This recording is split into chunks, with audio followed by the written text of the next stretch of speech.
If I were to say to you, I could show you there's a place that you could go where you would be guaranteed to be blessed, would you go get in that line? Well, it may not be a line, but I could take you to a place where you will be blessed. So I want to take you through a verse-by-verse study through the first psalm. We'll do it over these next few Recharge video visits. We'll just take a verse or so at a time. But I want to take you to the first verse of Psalm 1, and it talks about the blessing that God promises. The psalm begins, "Blessed is the man who walks not in the counsel of the ungodly, nor stands in the path of sinners, nor sits in the seat of the scornful."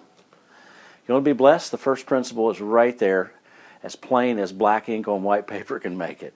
There's some things we need to stay away from.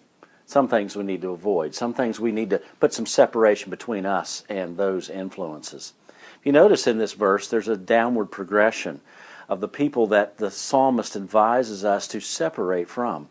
It goes from people who are just not really in tune with the things of God, to those who are beginning to reject God, to those who are openly antagonistic to the things of God.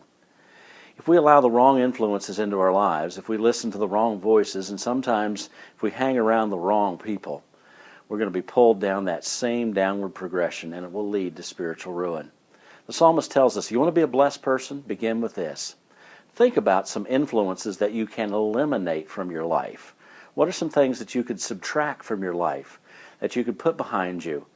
Some of those things that pull you down, discourage you, or pull you in the wrong direction.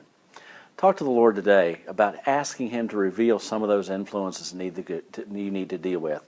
And then find the courage from Him to make that step of separation. If you do, He promises you will be a blessed person.